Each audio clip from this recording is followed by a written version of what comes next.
My name is Edward N. Cruz, Jr., and I came from Oxford, North Carolina.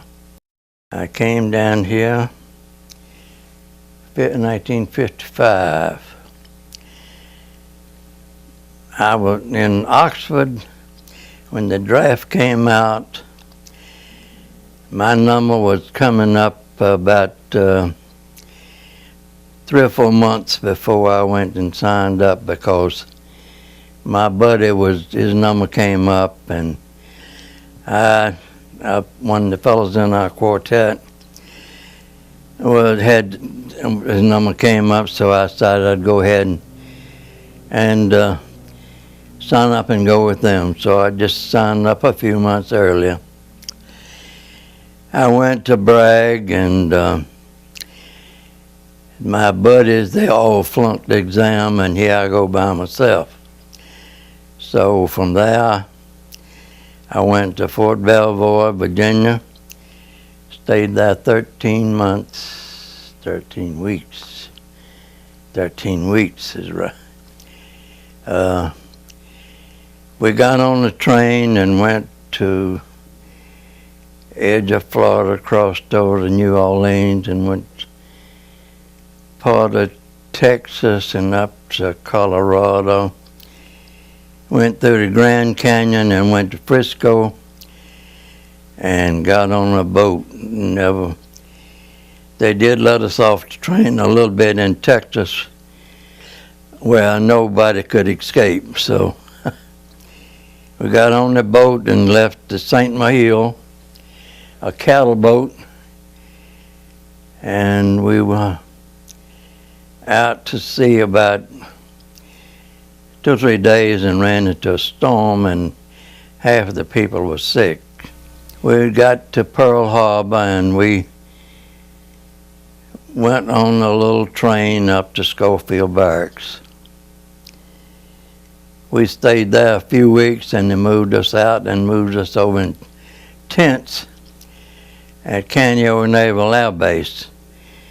It was a pasture, and all kinds of mosquitoes and scorpions and everything. But we were there and built some barracks there, and right after we built the barracks, my buddy and I were in the mess hall eating breakfast on December the 7th, 1941. When a couple of fellas came in and said they must be using wax bullets. They were strafing outside, and so we went out to see what was going on. About that time we saw all these planes were strafing the hangars and the planes over at the base there, and so by that time everybody was going this way and that way, didn't know what to do. Some of them broke in the ammunition dump that was locked up, and they were getting the guns out. At that time I was on a 37 millimeter. In fact, I was sort of in charge of the weapons. And we had still had the old rifles. We were later issued M1s, but from that, from the time we sort of got organized a little bit, we all were trying to pull stuff out from the burning buildings and planes there until I guess around 10 o'clock. Had a muster there, and we got back and went back to camp and got our gear and came over. And that night we were all strung out around the bay there because we were expecting the Japs to come in. But later on in the night, they didn't think they were going to come in, so we all went back to camp. The next day, my little group, we were down in the harbor, but what we were doing, we were riding trucks, bringing supplies and stuff out of Pearl Harbor, because you see, Oahu was 80% Japanese, or Japanese embassy. So everything we brought out was guarded, and all the Japs around there, and especially one camp we guarded later on was a fruit vegetable camp, Japs, and we guarded that for a while. I don't really remember how long. But then in a little bit we started to blowing out holes in the side of the hills over there, putting CPs and OPs in, and I was trained at Belvoir as a combat engineer outfit. We were supposed to know all about demolition and all that stuff. Building bridges too, but no bridge over there. But it's from that point we were handling mostly dynamite and caps, and we went up on Utah. That was a tall hill right at the air base there, and we blew the top of that hill off and put an observation post up there. We had to climb up with one man carried a jackhammer, one man would carry the battery, and the others, I don't really know what I carried right now, but each man going up, we'd leave in the morning, and we'd probably get up at the top by 10 o'clock and do some work, and then come back down at night, but nothing but just a path, zigzagging, going up to the top. But from there on, we were doing a little bit of this, whatever was needed to be done. And most of the thing, we were guarding the Japs for a while, but then they gave up because they realized there's no chance then. But from then on, it was just work every day and with no passes, I guess for 4 or 5 months. But when we did get squared away, my outfit began training to amphibious and ranger training, and they changed my outfit. I was really in the 34th Combat Engineers from Fort Belvoir, but we were changed to 1341st. I believe they called it the Lightning. Anyway, I got a big thing on my shirt. I really didn't pay too much attention what kind of. Most of the time after that, they took away my 37 millimeters and gave me 50 caliber. And that's what I had the rest of the war. In fact, I still got my registration serial card in there with the tripod number and the receiver and all on it right now. But no way you could use those guns over there, because we couldn't get any. We couldn't get any stuff for us. We knew we had to supposed to have a half track but we had to use trucks to pull the gun. Everything was going to Europe. In fact, I got a picture of a maul we made just to drive stakes, which you cut out of a tree and trimmed down. But it was tough then for getting supplies over there. But we stayed there. That place, we went to Molokai, I believe it was. One place that had a little lagoon there where you'd be surprised the number of boys that couldn't swim. You'd be surprised at the number of boys that never shot a gun. These boys from up at New Jersey and all that. But one thing good about it,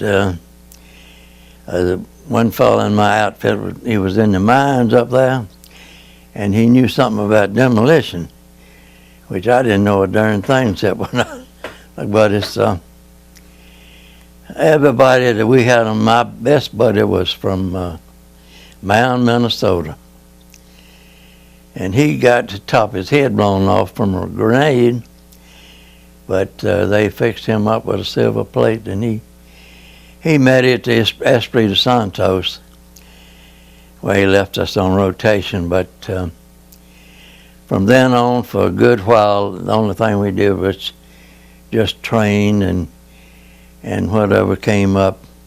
But the last few months I was there before I left and went on the invasion, we were just training troops, and we're getting in some new ones and different things. But I left, we did for about a week there. We would get on a boat, put all supplies. We had D8 tractors and all that, and along with us, with the engineer out. And we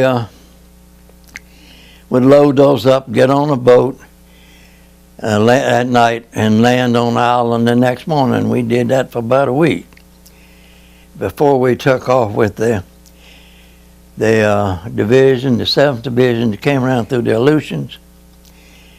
And they stopped in Oahu, and they lost most of their combat engineer outfit up there because of the fog. They would get out on a patrol or something and get caught in the fog and didn't know where they're going, and the Japs just ate them up. So we were attached to the 7th Division and went to Kwajalein on the invasion. There I went in on the second wave there, and that was my first experience like that. But seeing hundreds of Japs laying on the beach, and we had that man dumped us in the water about probably 50 yards from the beach, and we had to walk the rest of the way. But I was on the second wave. The first wave caught hell. The second wave, they must have held up a little, because I got in and set the tripod up on the edge of a bum hole. And the time I set it up on the edge, and the baker set the tripod, the receiver on the tripod, all hell broke loose, but we were below ground. After that, we knew a little better to stay below ground, because you weren't going to make it up above ground. But I stayed in that hole until, I believe, the next night. The Japs had broke through there, and they came around by water and the left flank and got between the front line and the line that was resting behind them. So I took a machine gun and set it up right at the point there where they had broke through the night before, and we went up during the night and stayed there all night. When the only thing we saw was a dog coming by, and he was about as scared as we were. But we stayed on that island for about a month. Then we caught a LCTL, anyway, landed tank something, had empty drums on it and rode it back to Wahoo. That thing bucked, and piping broke loose in the middle. We got back, and then we trained then for I've forgotten what division we went with, to Saipan. And we went in on Saipan there, and we had a lot of air. Japs had some air power there. And we were there, for a good while, but after we had conquered that one, I went with the 4th Marines over to Tinian. They had gone over there, and they called for WWII that night because they've had banzai attacks, which had happened over on Saipan, and I did get in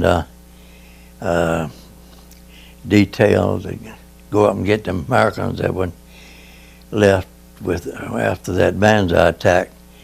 And I did go up there, and I picked up, I think it was 2 boys from Greensboro, North Carolina.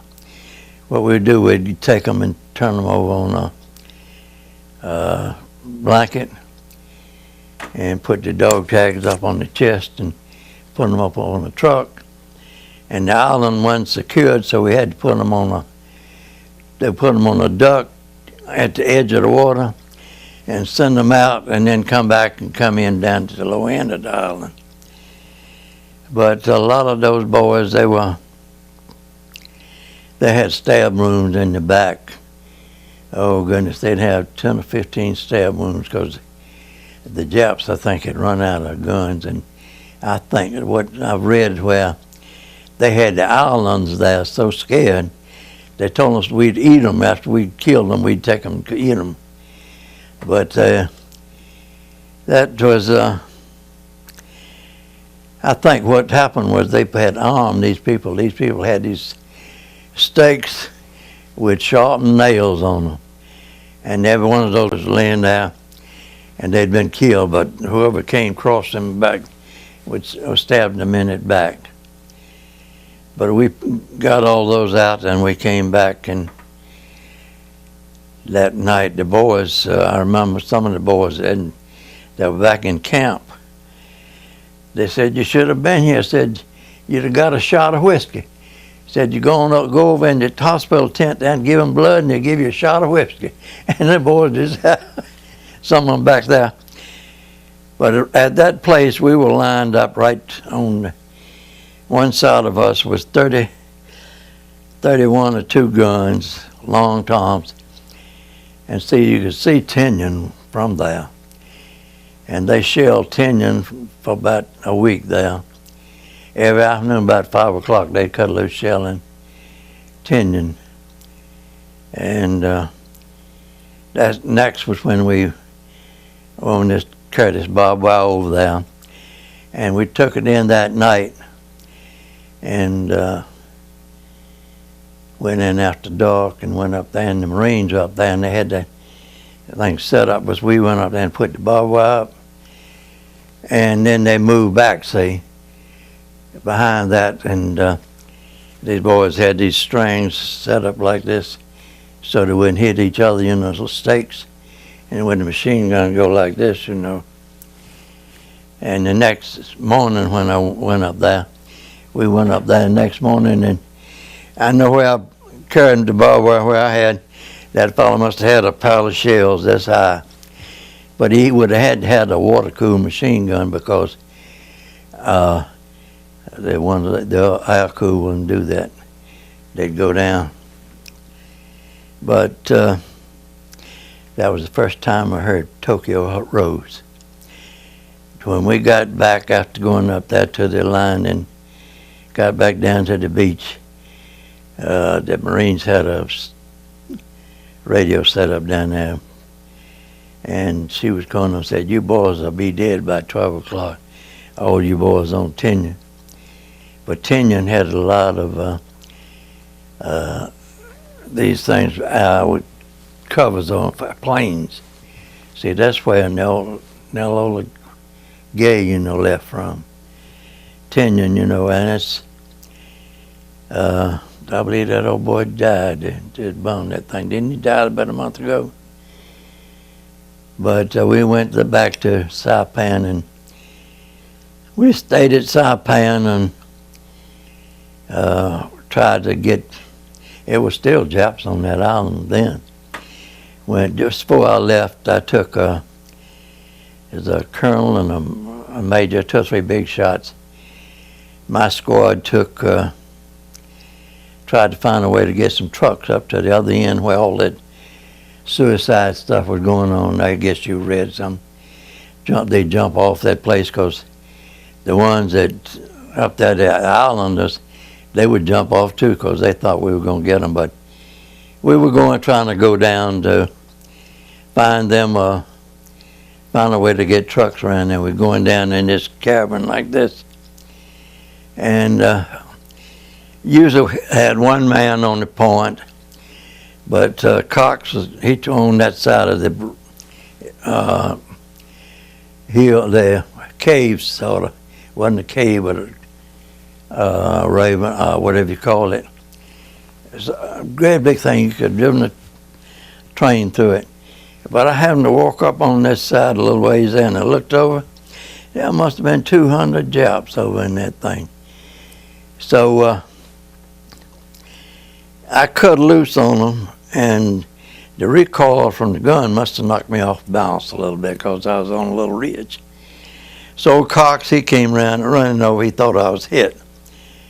But there was plenty of Japs there when we left. We heard when we got, when we left Saipan, we caught a boat, not a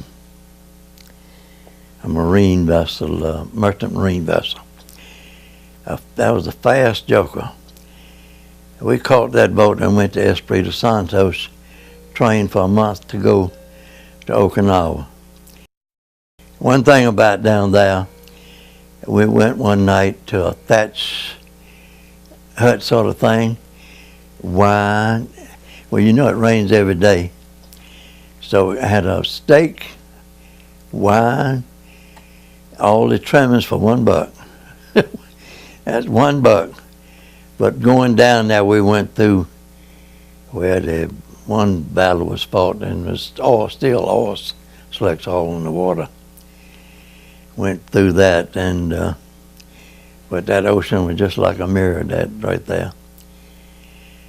But that's where we ran into some of these, what is this, Aberganos, those wild-looking men. They'd come through there with nothing but a knife with a belt, with a leather strap on them and a big old knife stuck. They didn't bother us, we didn't bother them. One other thing, we took all the shots. We lined up like this and a doctor on this side and got cholera. I had dengue fever while I was on Saipan, but we had cholera and of course got another tetanus shot. But after that we got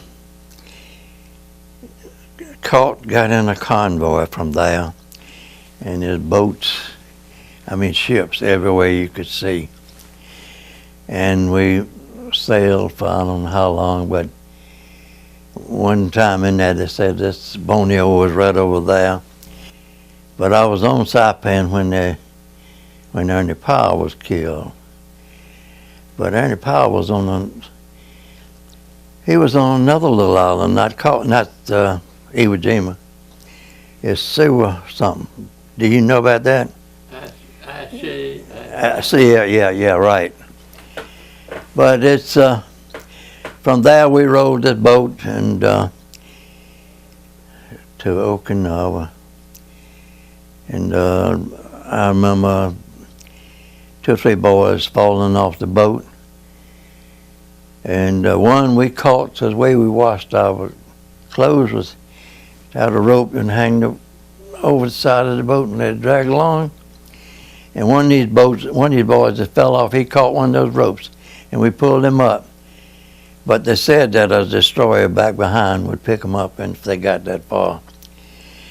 But we rowed that boat until we got to Okinawa, and that's when the planes began to come in, and as I was on a landing craft going in, the boat to my right, that plane, I guess, missed it 20 yards all there. But it's not a funny thing, but I think about a whole lot of things that happened to me. But this thing is just like raining, and we were on that landing craft. The shrapnel was so heavy, but if there's a boy on that boat that got hit, I didn't know it. But we had to walk a long ways before we got on that island. But I was on that island about 4 or 5 days when the word came in from somebody came in off the boat that the president had died. But then Marines went north and the Army went south.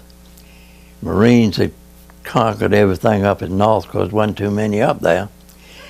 But when you got down south, you got to that fortress. And for 30 days we didn't move. In fact, that's when our cats came in handy, or D8 tractors.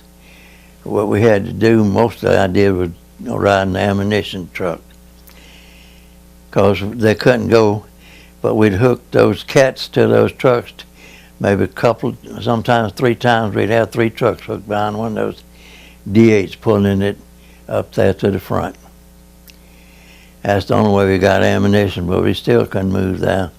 It was 30 days before we were able to move. On that island, that's the only time I've been in an earthquake. And that's a funny feeling, the ground begins to roll under you. If you've ever been in one, it's a funny feeling. But the ground began to roll, and then another time that came out, and all the fellows that had been there all during the war, they said we were going home. That was 2 days, I believe, after they signed the treaty. But that night when the war was over, we had just gotten a floor in our tent. And I had my foxhole over on that, right outside there. And the Air Corps got the word first. It was, I guess it was about 9 o'clock. They got the word first, and they just cut loose with all the guns. In fact, this boy next to me, he started shooting his rifle.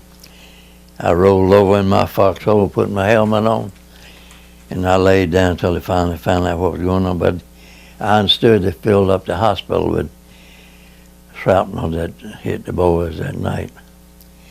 But 2 days after they signed the peace treaty, they had us on a boat. And I came back with boys. We picked up boys midway, and in fact we came back, I could see Tinian. We were close enough to see Tinian on the boat. Instead of being brown, it was just as green as it could be.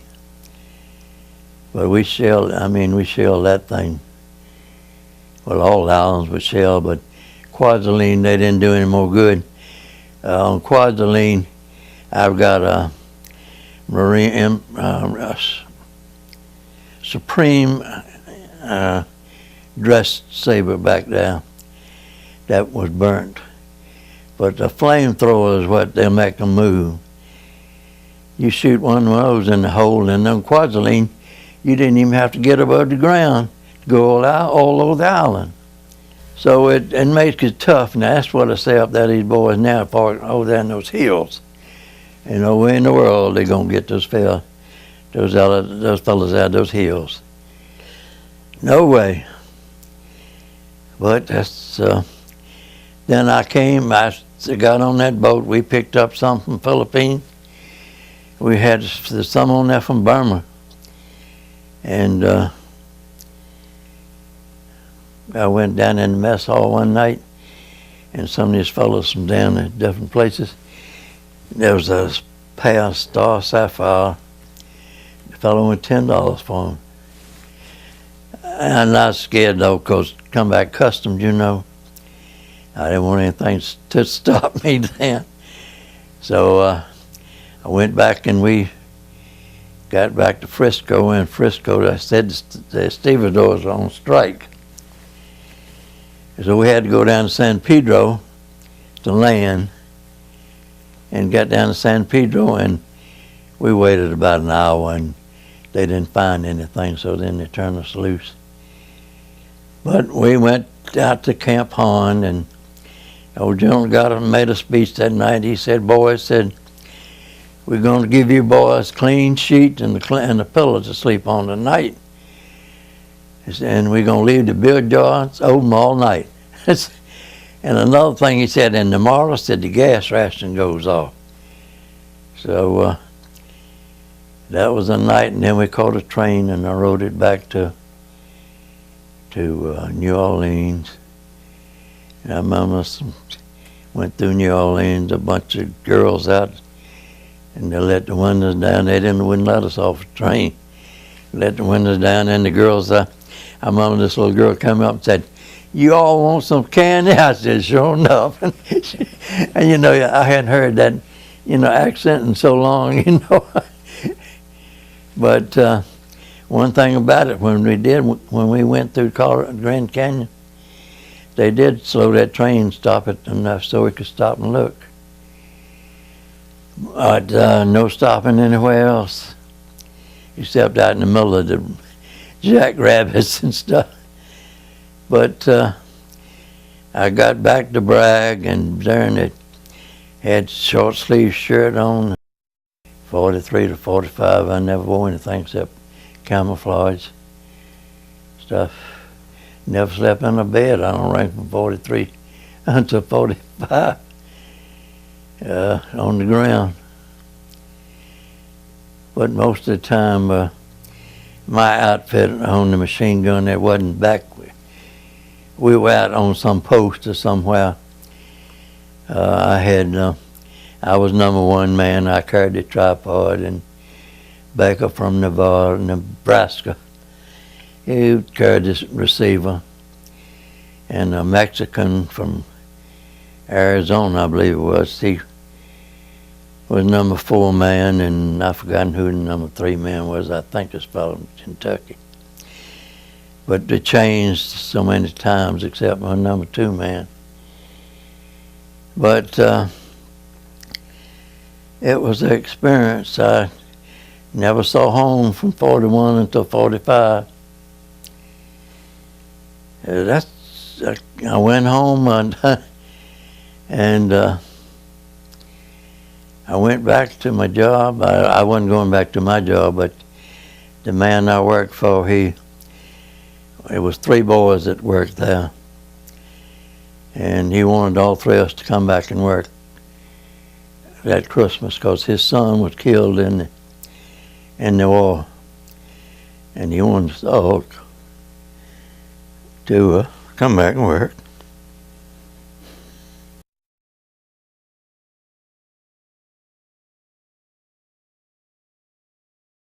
Well, at that time, I didn't really know.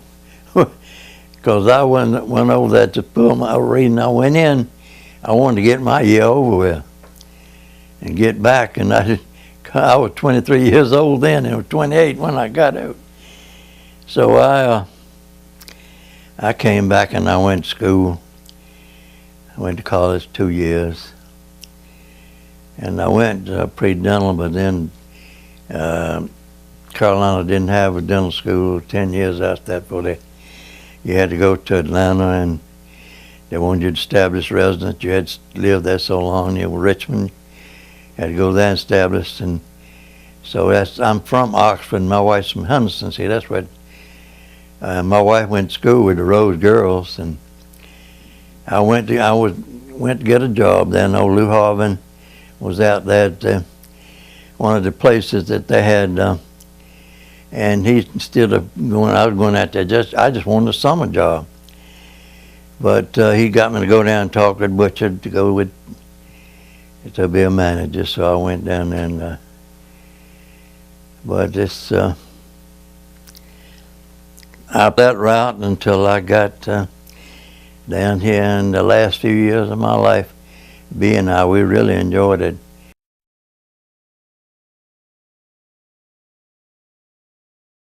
Well, I went in and with all them in there were regular men, so there was no ranks then to be had. But they put out these T's, so I got one of those, T corporal, and I was put in charge of the weapons. But then I got to be a corporal, and I kept that long as I had it. I kept that the whole time.